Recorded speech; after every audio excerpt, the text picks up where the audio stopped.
Welcome to Simplified UPSC by PPP, where we listen, learn, and grow together. Detailed notes in English and Hindi, plus practice questions for prelims and mains, only on our Telegram channel. Link in description. Want early access to all videos of this series? Join our paid Telegram group for just 499 rupees. One-time payment, lifetime access. WhatsApp now to join us. नमस्कार। आज हम इतिहास के एक ऐसे सुनहरे दौर की बात करेंगे जिसने पश्चिमी दुनिया की नींव रखी। मेरा मतलब है प्राचीन यूनान का स्वर्ण युग। हाँ, और ये सिर्फ एक सतही चर्चा नहीं होगी। हम इसकी बारीकियों, इसके तंत्र और शायद कुछ पेचीदा हिस्सों पर भी गहराई से नजर डालेंगे। बिल्कुल। हमारी जानकारी का आधार विश्व इतिहास के ग्रंथ हैं। ये ग्रंथ इस यूनानी शास्त्रीय युग को, जो लगभग 750 ईसा पूर्व से 300 ईसा पूर्व तक चला, उसी समय के दूसरे बड़े खिलाड़ियों जैसे हान चीन और रोमन गणराज्य के संदर्भ में रखते हैं। सही कहा। मतलब ये सब कुछ अलग थलग नहीं हो रहा था, दुनिया जुड़ी हुई थी। और आज का हमारा मिशन सिर्फ ये जानना नहीं है कि उन्होंने क्या हासिल किया, बल्कि ये समझना है कि वे ऐसा कैसे कर पाए, है ना? बिल्कुल। हम खास तौर पर पेरिक्लीस के नेतृत्व वाले एथेंस पर ध्यान केंद्रित करेंगे, जहां रचनात्मकता का जैसे विस्फोट हुआ था। और कहानी दिलचस्प रूप से यूनान की जमीन, उसके भूगोल से शुरू होती है। हाँ, वहीं से शुरू करना सही रहेगा। हम भूगोल की चुनौतियों से बात शुरू करेंगे, फिर राजनीतिक प्रयोगों तक जाएंगे, फिर दार्शनिक विचारों पर, और अंत में कला और वास्तुकला की महान उपलब्धियों पर बात करेंगे। बढ़िया। तो चलिए, सेक्शन 1, जमीन और राजनीति की नींव। भूगोल में क्या भूमिका निभाई? देखिए, प्राचीन यूनान की तस्वीर कुछ ऐसी है। ज्यादातर एक पहाड़ी प्रायद्वीप है, जमीन से यात्रा करना बहुत मुश्किल। और लगभग 2000 द्वीप भी हैं। हाँ, करीब 2000 द्वीप। तो इस तरह के भूगोल ने किसी बड़े एकीकृत साम्राज्य के बजाय स्थानीयता को बढ़ावा दिया। अच्छा, मतलब पहाड़ों ने जमीन को काट दिया तो समुदाय अलग थलग विकसित हुए। बिल्कुल। इससे उनमें तीव्र स्थानीय पहचान बनी और फिर अलग स्वतंत्र शहर राज्य उभरे, जिन्हें पोलिस कहा जाता था। पोलिस तो एक बड़ा साम्राज्य नहीं, बल्कि कई छोटे स्वतंत्र राज्य। सही। लेकिन शायद सबसे महत्वपूर्ण भौगोलिक विशेषता जमीन नहीं, बल्कि समुद्र था।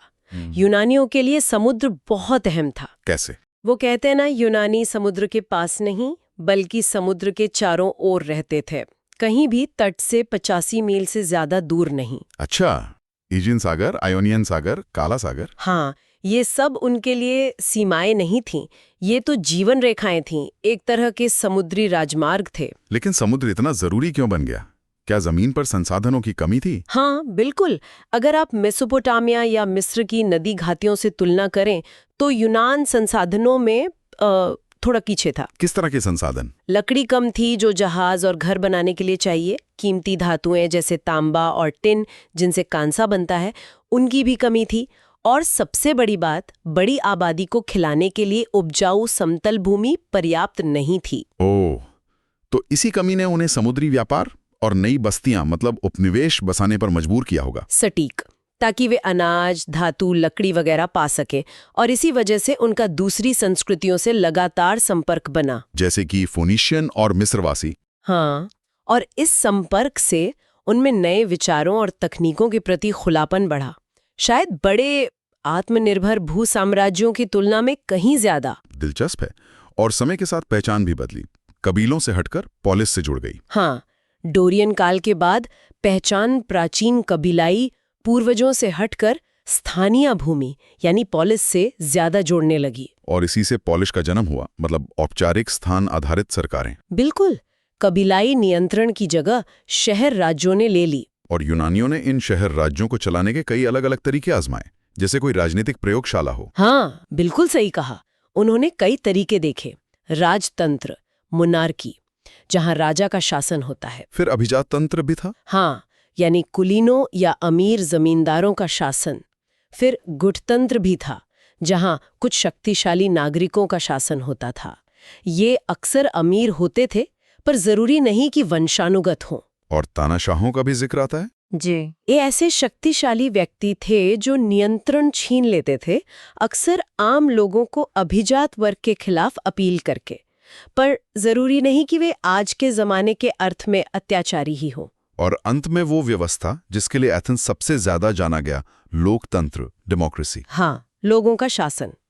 लेकिन ये समझना जरूरी है कि ये सारी व्यवस्थाएं अक्सर अलग-अलग शहरों में एक साथ मौजूद थीं या फिर एक ही शहर में समय के साथ बदलती रहीं। ठीक है, तो लगभग 500 ईसा पूर्व के आसपास एथेंस और स्पार्टा में क्या स्थिति थी? उस समय तक एथेंस में लोकतांत्रिक विचारों का विकास शुरू हो चुका था, जबकि स्पार्टा वो पहले से ही एक बिल्कुल अलग रास्ते पर था। कैसा रास्ता? एक शक्तिशाली गुट तंत्र का।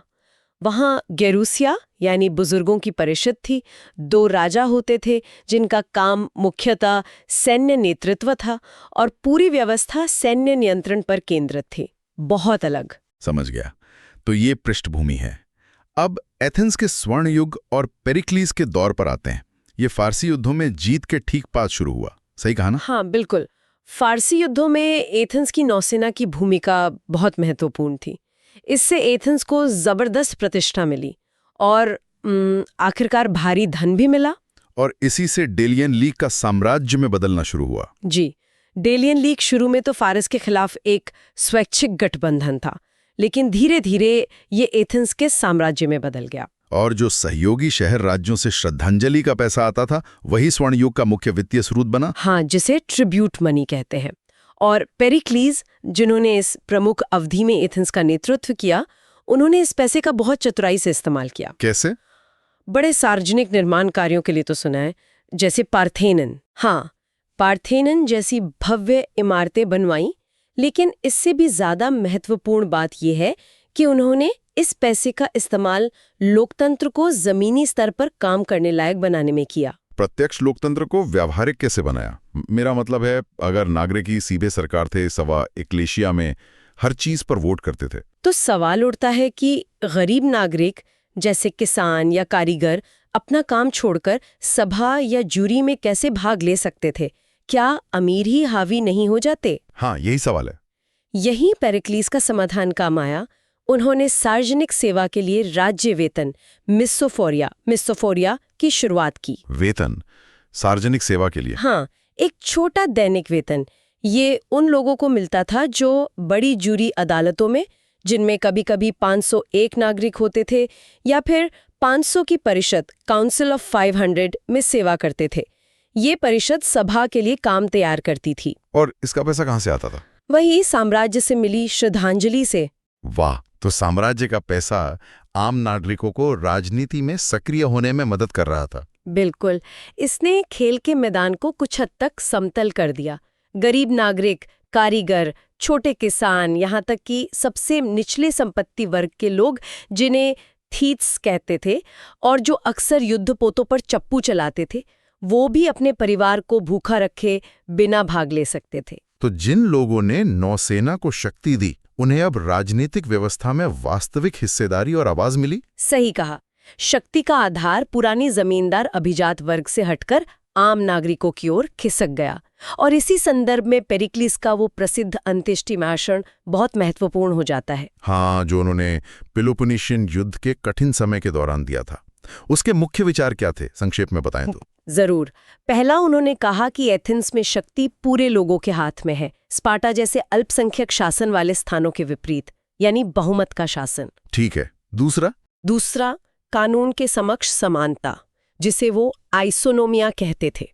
मतलब निजी विवादों में सामाजिक वर्ग या धन मायने नहीं रखना चाहिए। और तीसरा विचार योग्यता का था। हाँ, मेरिटोक्रेसी, कि सार्वजनिक जिम्मेदारी जन्म या संपत्ति से नहीं, बल्कि वास्तविक क्षमता, योग्यता से मिलती है।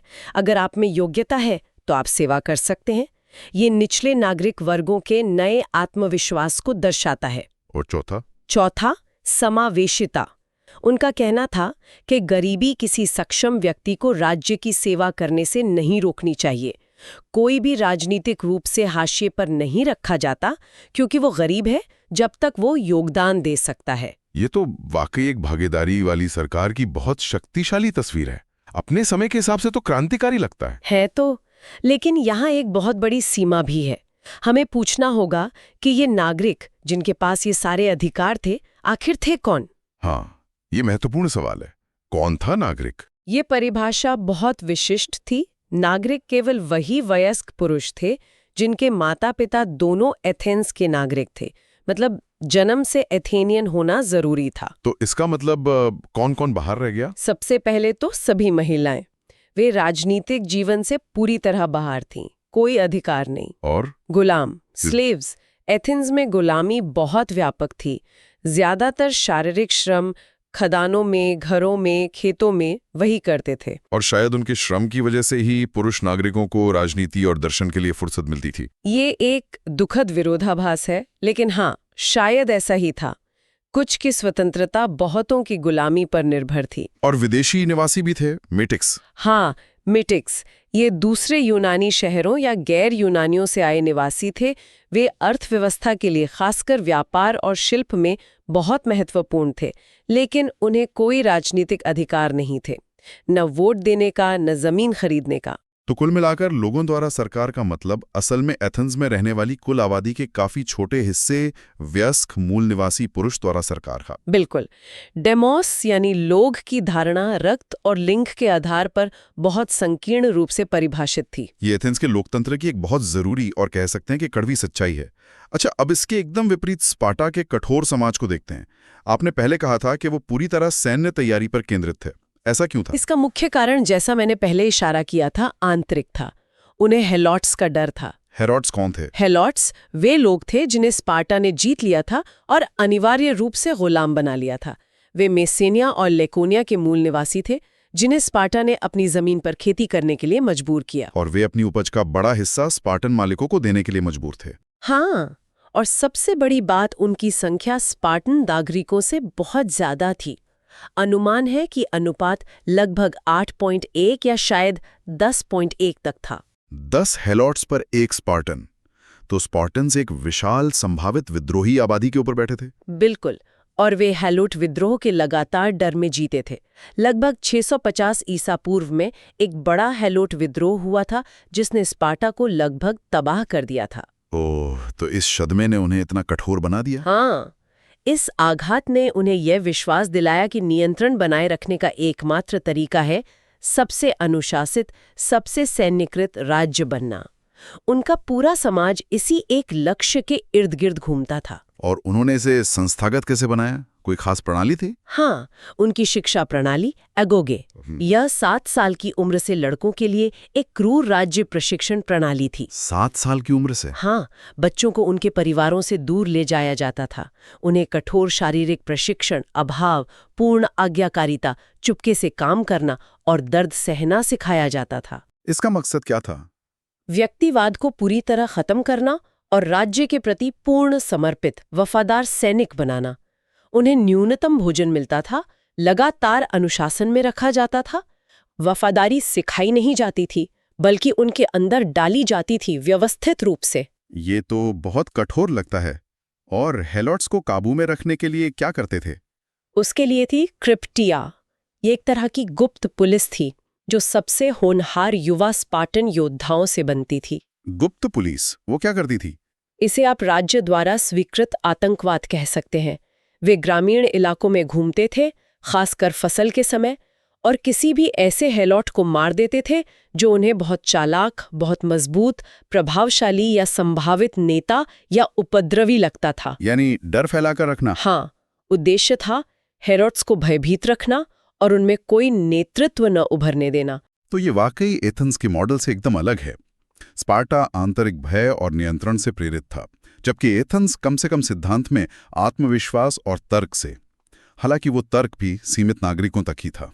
बिल्कुल, और तर्क में यही विश्वास, यही भरोसा हमें यूनान के स्वर्ण युग के एक और बहुत महत्वपूर्ण पहलू की ओर ले जाता है, दर्शन का उदय। हाँ, फिलॉसफी। ये सोच में एक बुनियादी बदलाव था, है ना?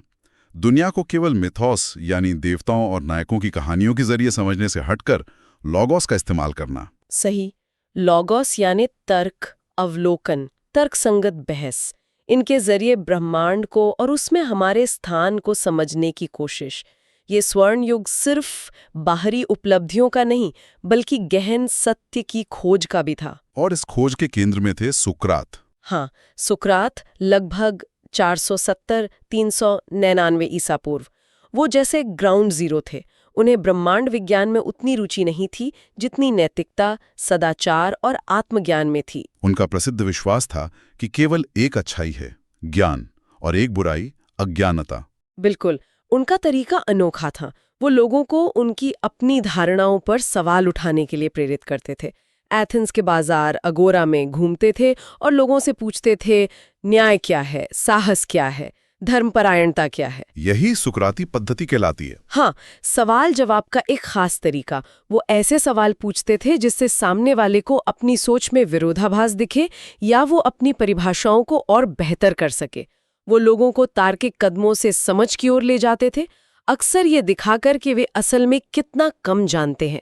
उन्हें बौद्धिक दाई भी कहा जाता था। लेकिन लगातार लोगों की मान्यताओं पर सवाल उठाना ये तो खतरनाक भी हो सकता है। हुआ भी।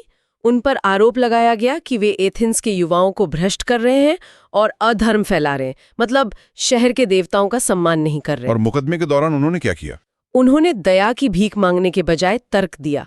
कहा कि उनका सवाल पूछना तो राज्य के लिए एक सेवा है, जैसे एक आलसी घोड़े को जगाने वाली मक्खी होती है। और सजा? केमलोग जहर पीकर मौत। उन्हें भागने का मौका भी दिया गया था, लेकिन उन्होंने मना कर दिया। क्यों? उनका तर्क था कि वे जीवन भर एथेंस के कानूनों के तहत रहे हैं, अब वे उन्हें धोखा नहीं देंगे, भले ही वे कानून उन्हें अन्यायपूर्ण तरीके से दंडित कर रहे हों। उनकी मृत्यु सिद्धांत और सत्य के प्रति उनकी प्रतिबद्धता का एक शक्तिशाली बयान बन गई। और उनकी विरासत को आगे बढ़ाया उनके छात्र प्लेटो ने? हाँ, प्लेटो सुकरात के सबसे प्रसिद्ध छात्र थे। उन्होंने सुकराती विचारों को लिया और उन्हें विकसित करके एक व्यापक दार्शनिक प्रणाली बनाई। उन्होंने एथेंस में अकेडमी की स्थापना की, लगभग 387 ईसा पूर्व में। अकेडमी ये क्या थी? इसे आप पश्चिमी दुनिया में उच्च शिक्षा का शायद पहला वास्तविक संस्थान कह सकते हैं। ये दर्शन, गणित और हर तरह की बौद्धिक जांच के लिए समर्पित थी। प्लेटो ने तत्वमीमांसा यानी मेटाफिजिक्स और आदर्श रूपों के सिद्धांत थ्योरी ऑफ फॉर्म्स पर ज्यादा ध्यान केंद्रित किया। उनकी गुफा की रूपक कथा बहुत प्रसिद्ध है। और प्लेटो के छात्र थे अरिस्तु? हाँ, अरिस्तु 384-322 ईसा पूर्व। वो लगभग 20 साल तक प्लेटो की अकादमी में रहे। दिलचस्प बात यह है कि उनके पिता एक चिकित्सक थे, जिससे शायद उनकी बाद के अनुभवजन्य यानी एम्पिरिकल दृष्टिकोण का संकेत मिलता है। उन्होंने प्लेटो के तत्वमीमांसा को खारिज कर दिया था। हाँ, अरस्तु का दृष्टिकोण अवलोकन योग्य दुनिया में ज्यादा आधारित था। वो मानते थे कि ज्ञान अनुभव से, सावधानीपूर्वक अवलोकन से, वर्गीकरण से और हमारे आसपास की चीजों पर तर्क लगाने से आता है। तो उन्होंने एक तरह से वैज्ञानिक पद्धति की नींव रखी? बिल्कुल। वो अमूर्त विचारों के बजाय ये समझना चाहते थे कि चीजें वास्तव में कैसे काम करती हैं। उनका दायरा बहुत विशाल था। तर्क, उन्होंने औपचारिक तर्क का आविष्कार किया, नैतिकता और राजनीति। उनकी किताबें निकोमाखियन एथिक्स और पॉलिटिक्स आज भी पढ़ी जाती हैं। जीव विज्ञान, प्राणीशास्त्र, भौतिकी, मौसम विज्ञान, व्यायामराज्य, मनोविज्ञान, यहाँ तक कि साहित्य का आलोचना। उनकी पोइटिक्स में यूनानी त्रासदी का विश्लेषण है। ऐसा लगता है जैसे उन्होंने उस समय के सारे मानव ज्ञान को व्यवस्थित और समझने की कोशिश की। एक विश्वकोशीय दिमाग। सही कहा। उनका प्रभाव इतना गहरा था कि उनका काम सहस्त्राब्दियों तक पश्चिमी शिक्षा की रीढ़ बना रहा। और उनका सिकंदर महान अलेक्जेंडर द ग्रेट से भी एक संबंध था ना? हाँ, मैसिडोन के राजा फिलिप द्वितीय ने अरस्तु को अपने युवा बेटे सिकंदर को पढ़ाने के लिए नियुक्त किया था। तो एथेंस की दार्शनिक सोच का सीधा प्रसारण उस व्यक्ति तक हुआ जिसने बाद में विशाल क्षेत्रों पर विजय प्राप्त की। बिल्कुल, और जिसने यूनानी संस्कृति यानी हेलेनिज्म को ज्ञात दुनिया के बड़े हिस्से में फैलाया। तो ये एक सीधी बौद्धिक वंश परंपरा है। सुकरात, प्लेटो, अरस्तु, सिकंदर। अद्भुत। और दर्शन के अलावा इस युग की और क्या विरासतें हैं? भाषा है। अंग्रेजी और अन्य यूरोपीय भाषाओं में वैज्ञानिक, राजनीतिक, दार्शनिक शब्दों की कई जड़ें सीधे ग्रीक से आती हैं। फिर उनकी पौराणिक कथाएं हैं। देवी देवताओं और नायकों की कहानियां आज भी हमारी संस्कृति में प्रभावशाली हैं। और ओलंपिक खेल। हाँ, ओलंपिक खेल ये मूल रूप से धार्मिक त्योहारों से जुड़े थे, लेकिन ये एथलेटिक उत्कृष्टता का जश्न मनाने और प्रतिद्वंदी शहर राज्यों के बीच भी एक साझा यूनानी पहचान को बढ़ावा देने का एक तरीका बन गए। तो हमने राजनीति देख ली, दर्शन देख लिया, अब बात करते हैं कला और वास्तुकला की। उन्होंने अपने आदर्शों को इनमें कैसे व्यक्त किया? उनका लक्ष्य क्या था? उनका लक्ष्य सिर्फ सख्त यथार्थवाद या केवल सुंदरता दिखाना नहीं था। वे आदर्शों को व्यक्त करना चाहते थे, सौंदर्य, सद्भाव, व्यवस्था के आदर्श। उन्होंने उस शास्त्रीय शैली क्लासिकल स्टाइल की स्थापना की जिसने बाद की पूरी पश्चिमी कला को आकार दिया। और किन सिद्धांतों पर आधारित थी ये शैली? मुख्य सिद्धांत थे संतुलन, सद्भाव, समरूपता, उत्तम अनुपात और आदर्श रूप। Ideal form. ये उनकी मूर्ति कला में कैसे दिखता है? क्या वे असली लोगों जैसे दिखने वाले चित्र बना रहे थे? नहीं, वो किसी विशिष्ट व्यक्ति का चित्र नहीं बना रहे थे, बल्कि आदर्श मानव रूप बना रहे थे। ऐसा रूप जो शांत, तर्कसंगतता का प्रतीक हो। और इसे हासिल करने की कोई खास तकनीक थी? हाँ, एक बहुत महत्वपूर्ण तकनीक थी कॉन्ट्रापोस्टो। कॉन्ट्रापोस्टो, ये क्या है? इसमें मूर्ति को एकदम सीधा और कठोर खड़ा दिखाने के बजाय उसका वजन एक पैर पर स्थानांतरित किया जाता है। इससे कूल्हे और कंधे विपरीत दिशाओं में थोड़े झुक जाते हैं और शरीर में एक सूक्ष्म एस वक्र बनता है। इससे क्या होता है? इससे आकृति ज्यादा आरामदायक, स्वाभाविक लगती है। ऐसा लगता है जैसे वो गति करने में सक्षम है। मतलब मूर्ति गतिशील दिखती है, फिर भी शांत रहती है। आदर्श है लेकिन स्थिर या जांगीन। समझ गया। आदर्श लेकिन जीवंत। और वास्तुकला में, खासकर मंदिरों में, जैसे पार्थेनॉन? हाँ, वास्तुकला में मुख्य रूप से मंदिर बनाए गए। मंदिर देवता का निवास स्थान तो थे ही, साथ ही नागरिक गौरव का प्रतीक भी थे। और इन्हें बनाने का पैसा अक्सर साम्राज्य की श्रद्धांजलि से आता था। मंदिरों की भी अलग अलग शैलियां थी? हाँ, मुख्य रूप से 3 शैलियां या ऑर्डर्स थे, डोरिक, आयोनिक और कुरिन्थियन। हर एक की अपनी विशिष्ट स्तंभ, शैली और सजावट थी, लेकिन सभी शैलियां दृश्य सद्भाव बनाने के लिए स्ट्रिक्ट गणितीय अनुपातों पर आधारित थीं। मंदिर के अंदर क्या होता था? अंदर एक मुख्य कमरा होता था जिसे सेला कहते थे। इसमें उस देवता या देवी की पंथ मूर्ति, कल्ट स्टैचू रखी होती थी। जैसे पार्थेनन में अथेना पार्थेनोस की मूर्ति थी। साथ ही मूल्यवान भेंटें भी रखी जाती थीं। और पार्थेनन की एक और खास बात है ऑप्टिकल शोधन। ये क्या चीज है? ये यूनानी वास्तुकला की प्रतिभा का बेहतरीन उदाहरण है। उन्होंने समझा कि हमारी आंखें चीजों को कैसे देखती हैं और उनमें होने वाले दृश्य भ्रम, विजुअल इल्यूजन्स को ठीक किया। कैसा भ्रम? जैसे एक लंबी, पूरी तरह से सीधी क्षैतिज रेखा मान लीजिए, मंदिर की सीढ़ियां या स्तंभों के ऊपर का बीम अगर बिल्कुल सीधी बनाई जाए तो वो बीच में थोड़ी झुकी हुई दिख सकती है। अच्छा, तो उन्होंने क्या किया? उन्होंने उन रेखाओं को बीच में थोड़ा ऊपर की ओर घुमावदार बनाया, बहुत हल्का सा। और स्तंभों के साथ भी कुछ ऐसा ही किया? हाँ, पूरी तरह से सीधे ऊर्ध्वधर स्तंभ बीच में थोड़े पतले दिख सकते हैं, तो उन्होंने स्तंभों को बीच में थोड़ा मोटा बनाया। इसे एंटासिस कहते हैं, और उन्हें थोड़ा अंदर की ओर झुका दिया। कमाल है। लेकिन ऐसा क्यों किया?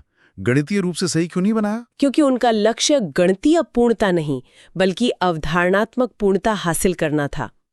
वे चाहते थे कि इमारत देखने वाले को, यानी इंसान को, पूरी तरह से सीधी, संतुलित और सामंजस्यपूर्ण दिखाई दे। वे मानव आंख के लिए एकदम सही दिखने वाली संरचनाएं बना रहे थे। ये तो अद्भुत है। सोच का स्तर कितना गहरा था। तो अगर हम पूरी चर्चा को समेटें, हमने यूनान के भूगोल से शुरुआत की, फिर राजनीति पर आए जिसमें लोकतंत्र और उसकी सीमाएं, और स्पार्टा का बिल्कुल अलग गुटतंत्र देखा। हाँ, फिर हमने दर्शन की दुनिया में कदम रखा, सुकरात, प्लेटो, अरस्तु के विचारों को समझा, और अंत में कला और वास्तुकला पर बात की। आदर्शवाद, कॉन्ट्रापोस्टो तकनीक और ये अविश्वसनीय ऑप्टिकल शोधन। बिल्कुल। तो इस पूरे स्वर्ण युग से अगर हम कुछ मुख्य निष्कर्ष निकालना चाहें तो वे क्या होंगे? मेरे हिसाब से 3 मुख्य बातें हैं। पहला तो प्रत्यक्ष लोकतंत्र और योग्यता, भले ही उसका दायरा बहुत सीमित था, ये अपने आप में एक बड़ी छलांग थी। सही। और दूसरा ज्ञान की दार्शनिक खोज, तर्क और आत्मपरीक्षा के माध्यम से सत्य तक पहुंचने का प्रयास, जिसकी शुरुआत सुकरात ने की। और तीसरा कला और वास्तुकला में आदर्श सौंदर्य के वो मानक जो उन्होंने स्थापित किए, संतुलन, सद्भाव और अनुपात पर आधारित। कॉन्ट्रापोस्टो और ऑप्टिकल शोधन जैसी चीजें दिखाती हैं कि वो सिर्फ बना नहीं रहे थे, बल्कि सोच भी रहे थे कि चीजें कैसी दिखनी चाहिए। बिल्कुल। और इन मानकों ने बाद की पश्चिमी कला को गहराई से प्रभावित किया। हाँ, लेकिन जैसा आपने पहले सिकंदर के संदर्भ में कहा था, ये यूनानी संस्कृति, ये हेलेनिज्म सिर्फ यूनान तक सीमित नहीं रही। नहीं, सिकंदर के विजयों के बाद ये संस्कृति मिस्र, फारस और यहाँ तक कि भारतीय उपमहाद्वीप तक फैली। और वहां जाके ये स्थानीय परंपराओं के साथ मिली, एक तरह का मिश्रण हुआ। हाँ, एक हेलेनिस्टिक मिश्रण तैयार हुआ जिससे कुछ नया, अधिक जटिल और शायद अधिक अंतर्राष्ट्रीय उभरा। वो व्यापार नेटवर्क जिनकी हमने शुरुआत में बात की थी, वे और तेज हो गए, जैसे बाद में सिल्क रोड बढ़ा। तो यहीं पर हमारे श्रोताओं के लिए एक अंतिम विचारोत्तेजक प्रश्न छोड़ते हैं। जब ये यूनानी आदर्श, जो एथेंस जैसे केंद्र में विकसित हुए, फैलते हैं और पूरी तरह से अलग लेकिन समान रूप से समृद्ध संस्कृतियों के साथ मिलते हैं, तो क्या होता है? अच्छा सवाल है। क्या ये मिश्रण अनिवार्य रूप से मूल आदर्श को कमजोर कर देता है, उसकी तीक्ष्णता को, उसकी शुद्धता को कहीं ना कहीं पतला कर देता है? या फिर क्या ये वास्तव में उसे समृद्ध करता है? क्या ये मूल विचार को कुछ बड़ा, शायद अधिक लचीला, अधिक सार्वभौमिक रूप से प्रासंगिक बनाता है? ठीक इसलिए क्योंकि उसने नए संदर्भों को अवशोषित किया है और खुद को उनके अनुसार ढाला है। सोचने वाली बात है। क्या शुद्ध केंद्रित आदर्श ज्यादा मजबूत है, या फिर वो मिश्रित, अधिक जटिल अंतर्राष्ट्रीय संस्करण अंततः ज्यादा शक्तिशाली साबित होता है? और ये तनाव स्थानीय और वैश्विक के बीच, शुद्ध और संकर के बीच, ये गतिशीलता आज की हमारी परस्पर जुड़ी दुनिया के लिए भी बहुत प्रासंगिक महसूस होती है। निश्चित रूप से ये एक ऐसा सवाल है जिस पर आज भी बहस जारी है। बिल्कुल। तो इस बेहद दिलचस्प और गहन चर्चा के लिए आपका बहुत बहुत धन्यवाद। मुझे भी बहुत अच्छा लगा, धन्यवाद। इतिहास और संस्कृति की ऐसी ही और जटिलताओं को जानने समझने के लिए अगली बार फिर जरूर जुड़िएगा। धन्यवाद। Thanks for watching. Follow us on Telegram and Instagram. Don't forget to like, share, and subscribe.